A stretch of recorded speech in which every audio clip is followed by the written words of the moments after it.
네, 안녕하세요. 오늘 여러분과 함께 깊이 파고들 이야기는요. 성경에서 아마 가장 극적인 장면 중 하나일 텐데요. 바로 출애굽기 3장 모세의 소명 이야기입니다.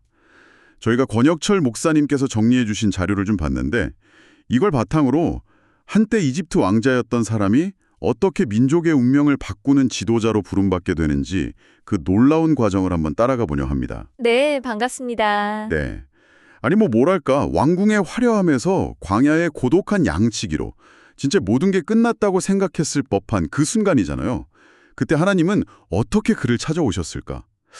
이게 참 궁금한 지점인데 오늘 저희가 권 목사님 자료를 보면서 이 질문에 대한 답도 찾아보고 또 이게 오늘 삶에 어떤 메시지를 주는지도 한번 발견해 보려 합니다. 네, 좋습니다. 자, 그럼 본격적으로 한번 탐구를 시작해 볼까요? 네, 오늘 이 이야기는요, 그냥 오래된 종교 기록, 그런 걸 넘어서요, 하나님의 부르심이라는 게, 얼마나 예상치 못한 방식으로, 또 얼마나 평범한 우리의 일상 속으로 찾아올 수 있는지를 아주 생생하게 보여주는 사건입니다. 권 목사님 자료가 이 사건의 배경이나 상징, 그리고 그 의미를 상당히 깊이 있게 조명하고 있더라고요. 오늘 이 시간이 모세의 경험이 어떻게 오늘을 사는 당신에게도 의미 있는 통찰을 줄 수 있을지 함께 발견하는 그런 시간이 됐으면 합니다. 좋습니다. 그럼 먼저 모세가 처했던 상황부터 좀 더 자세히 봐야겠죠. 이집트 왕자로 자랐는데 동족인 히브리인을 돕다가 그만 이집트인을 죽이고 말죠.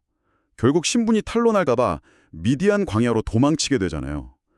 정말 하루아침에 인생이 그냥 곤두박질 친 거죠. 그렇죠. 왕궁에서의 40년이랑 이 광야에서의 도피 생활은 정말 극명한 대조를 이루죠. 근데 권 목사님 자료에서 흥미롭게 지적하는 부분이 있어요. 바로 모세가 피신한 그 미디안이라는 장소입니다. 이게 그냥 우연히 도착한 곳이 아닐 수도 있다는 거죠. 아, 미디안 땅이요? 거기에 뭔가 특별한 의미가 있나요? 어떤 점이죠? 자료에 따르면요, 미디안 족속은 아브라함이 후처, 그두라를 통해서 얻은 후손들이 정착한 지역으로 알려져 있어요. 물론 시간이 많이 흐르긴 했지만 그래도 아브라함으로부터 내려온 어떤 신앙의 전통 같은 거 아니면 하나님에 대한 희미한 지식이라도 그 지역에 남아 있었을 가능성을 배제할 순 없다는 겁니다. 아, 그러니까 하나님께서 모세를 그냥 절망적인 상황으로 확 내몰아버리신 게 아니라 어쩌면 그가 영적인 끈을 놓지 않을 수 있는 환경으로 보이지 않는 손길로 인도하셨을 수도 있다. 이런 해석이 가능한 거죠. 어떻게 보면 그의 도피처마저도 하나님의 더 큰 계획 안에 있었던 셈이에요. 와, 그거 정말 놀라운 관점이네요. 절망적인 도피가 사실은 뭔가 준비된 훈련 장소로의 인도였을 수도 있다니. 마치 그 퍼즐 조각처럼 당장은 의미 없어 보이는 일들이 나중에 큰 그림을 완성하는 데 쓰이는 것처럼요. 바로 그렇습니다. 그 절망 속에서도 하나님의 계획은 조용히 진행되고 있었던 거죠. 그리고 그곳에서 모세는 인생의 또 다른 중요한 인연을 만나게 됩니다. 아, 바로 그의 장인이 되는 르우엘이죠. 자료 보니까 그 이름 뜻이 하나님의 벗이라고 하던데요. 이름부터가 벌써 뭔가 의미심장한데요. 근데 나중에는 이드로라는 다른 이름으로 불리기도 해서 조금 헷갈리기도 해요. 네, 맞아요. 성경학자들은 보통 르우엘과 이드로를 같은 인물로 보는데요. 이름이 왜 다르게 기록됐는지에 대해서는 여러 해석이 있지만 중요한 건 그 이름 뜻처럼 하나님께서 모세를 믿음의 사람 곁에 두셨다는 점입니다. 르우엘, 그러니까 하나님의 벗 밑에서 모세는 영적인 영향력을 받으면서 광야 생활에 적응해 나갔을 가능성이 크죠.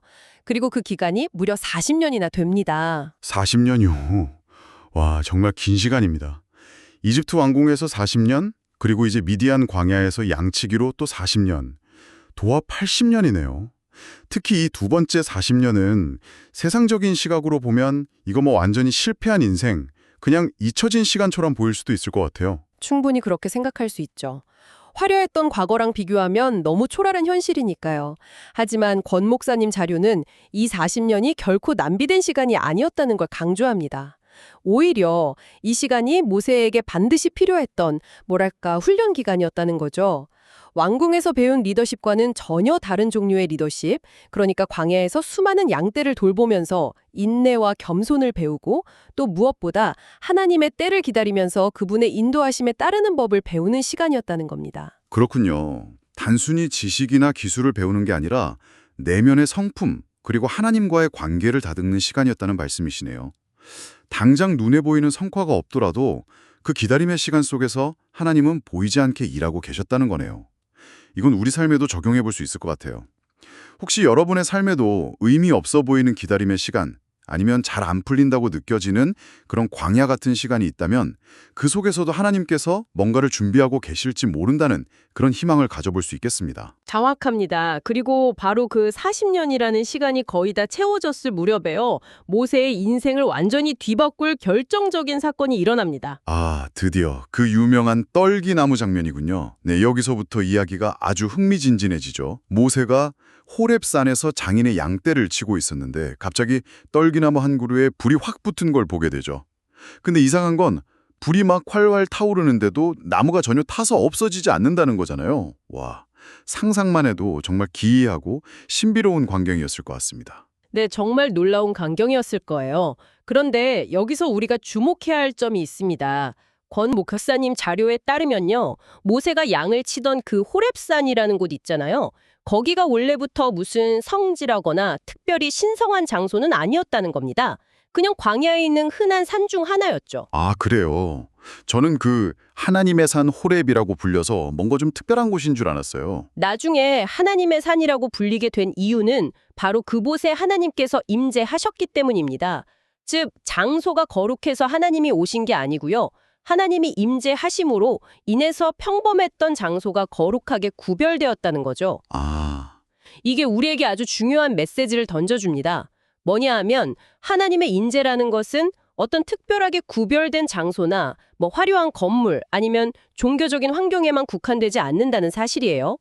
그분은 우리의 가장 평범한 일상, 여러분이 매일 출근하는 직장, 늘 머무는 가정, 심지어는 광야처럼 느껴지는 고통과 시련의 연장 속으로도 찾아오실 수 있다는 것을 이 사건이 아주 강력하게 보여주고 있습니다. 그렇군요. 평범한 장소도 하나님의 임재로 거룩해질 수 있다. 그럼 그 타지 않는 불꽃 자체에는 또 어떤 의미가 있을까요? 단순히 모세의 시선을 끌기 위한 그런 초자연적인 현상만은 아니었을 것 같은데요. 맞습니다. 이게 굉장히 중요한 상징적인 의미를 담고 있는데요.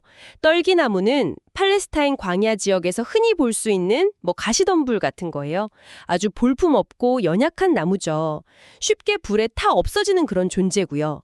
어쩌면 이게 당시 모세 자신의 처지를 상징한다고 볼 수도 있습니다. 80세 노인의 도망자 신세, 이름 없는 양치기, 세상적으로 볼 때 아무런 힘도 없고 정말 보잘것없는 존재잖아요.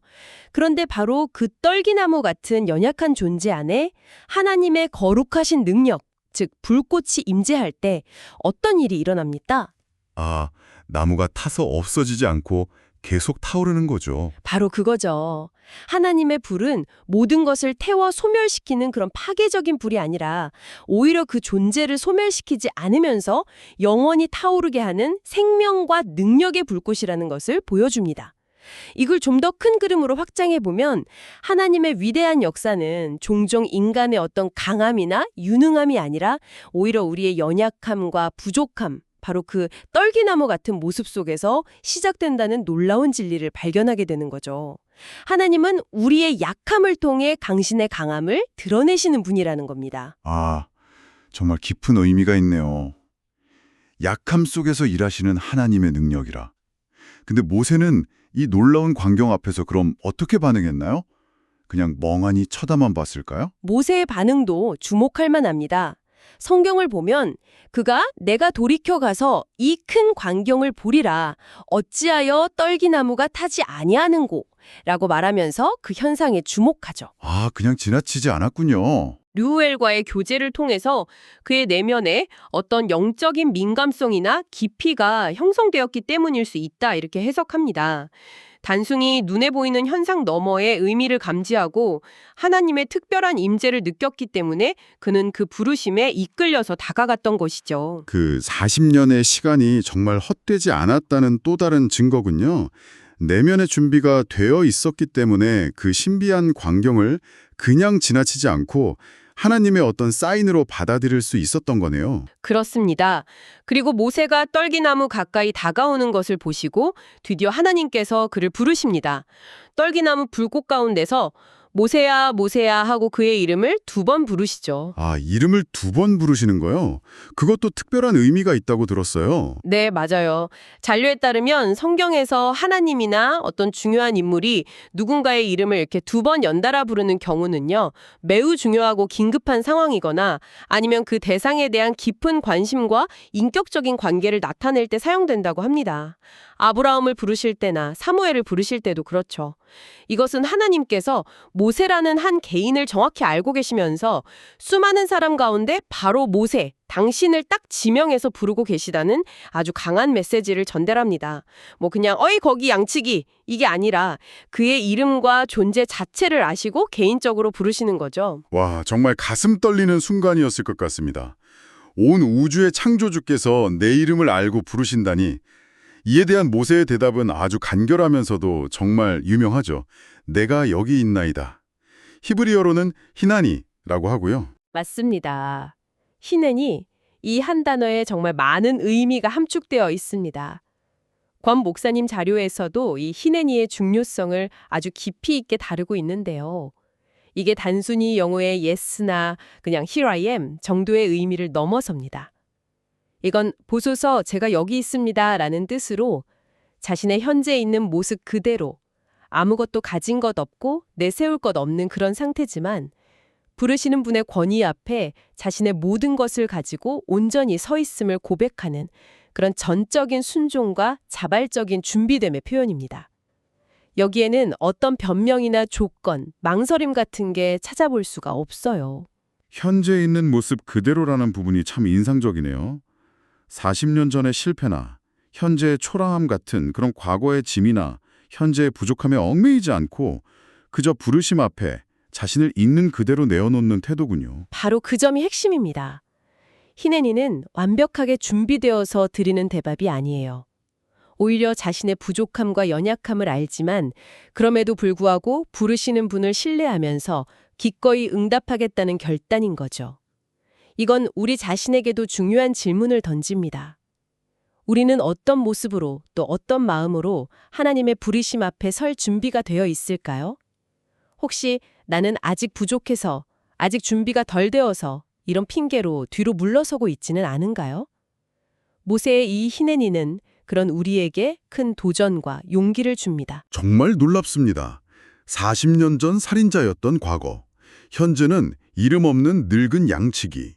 세상적인 기준으로 보면 아무런 자격 조건이 없어 보이는데, 하나님은 그의 과거 이력서나 현재 스펙을 보신 게 아니라 오직 그 히넨이라는 겸손하고 진솔한 응답 하나를 받으시고 그를 통해 한 민족을 구원하고 인류 역사를 바꾸는 엄청난 일을 시작하신다는 거잖아요. 와, 우리의 조건이나 상태가 아니라 부르심에 대한 우리의 마음과 응답이 중요하다는 것을 이 장면만큼 명확하게 보여주는 것도 없는 것 같습니다. 그렇습니다. 그리고 하나님은 모세에게 이스라엘 백성을 이집트의 압제에서 구출하라는 인간적으로는 거의 불가능해 보이는 이 엄청난 사명을 주시기 전에 먼저 한 가지 중요한 명령을 내리십니다. 아, 그 신발을 벗으라는 명령이죠. 네가 선 곳은 거룩한 땅이니 내 발에서 신을 벗으라. 이 명령에는 또 어떤 의미가 담겨 있나요? 단순히 땅이 거룩해서만은 아닐 것 같은데요. 이건 역시 단순한 지시가 아니죠. 물론 하나님이 임재하신 곳이니 거룩한 땅이 맞습니다. 하지만 고대 근동 문화에서 신을 벗는 행위는 더 깊은 상징적인 의미를 지녔습니다. 신발을 종종 개인의 권리, 소유권, 사회적 지위, 나아가서는 자신의 의지나 계획을 상징하기도 했어요. 따라서 신을 벗는다는 것은 자신의 모든 권리와 주장, 내 마음대로 하려는 계획들을 다 내려놓고 하나님의 절대적인 주권과 그 인도하심 앞에 온전히 자신을 맡기면서 겸손히 서겠다는 순종의 표현이었던 겁니다. 자신의 주권을 내려놓는 것. 아, 이게 말은 쉬운데 실제로 행하기는 정말 어려운 일이죠. 특히 모세처럼 한때 왕자였고 나름대로 지식과 경험 그리고 자기 나름의 생각과 계획이 있었을 텐데요. 그걸 다 내려놓으라는 요구는 정말 쉽지 않았을 것 같습니다. 매우 어려운 요구였을 겁니다. 자신의 힘과 능력, 경험과 계획을 의지하려는 인간적인 본성을 완전히 내려놓고요. 오직 하나님 한 분만을 신뢰하고 그분의 인도하심만을 따르겠다는 전적인 항복과 헌신의 결단이 필요한 순간이죠. 이것은 앞으로 그가 감당해야 할 그 사역의 기초가 되는 자세였습니다. 그리고 이어서 하나님께서는 자신을 누구라고 밝히시는데 이 또한 모세의 사역 전체를 관통하는 아주 핵심적인 계시입니다. 바로 그 유명한 하나님의 이름, 나는 스스로 있는 자이니라. I am who I am이군요. 히브리어로는 에흐예, 아셸 에흐예라고 하고요.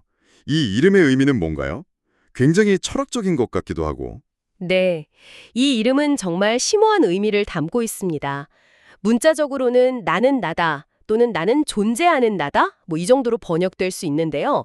그 핵심은 하나님께서 다른 어떤 존재나 환경, 조건에도 의존하지 않고 영원 전부터 영원까지 스스로 존재하시는 유일하고 절대적인 분이심을 선포하는 것입니다.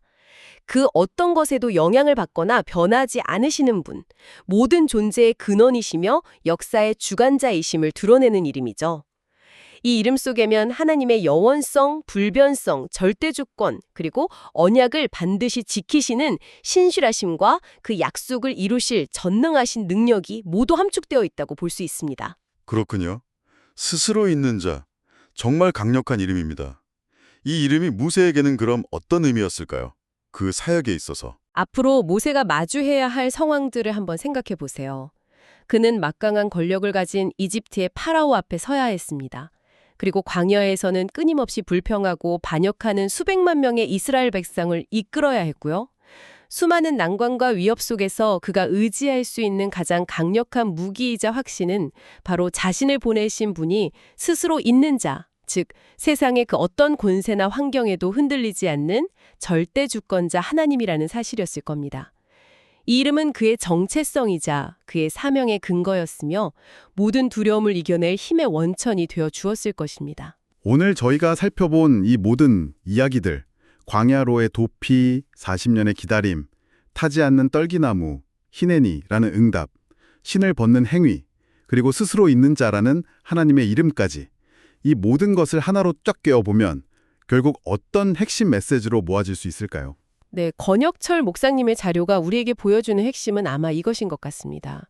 하나님은 우리의 화려한 이력이나 뛰어난 능력 혹은 과거의 성공이나 영광을 보고 우리를 부르시는 것이 아니라는 점입니다. 오히려 우리의 삶이 광야처럼 느껴질 때 모든 것이 실패한 것 같고 아무런 희망도 없어 보일 때 바로 그 자리에서 우리의 연약함을 솔직하게 인정하고 그분의 부르심 앞에 겸손히 내가 여기 있습니다. 히넨이라고 응답하는 그 마음을 찾으시고 그 마음을 통해 놀라운 일을 시작하신다는 것입니다. 모세처럼 인생의 가장 밑바닥이라고 생각했던 바로 그 광야에서 하나님은 전혀 예상치 못한 방식으로 새로운 시작, 위대한 구원의 역사를 만들어 가실 수 있다는 희망의 메시지죠.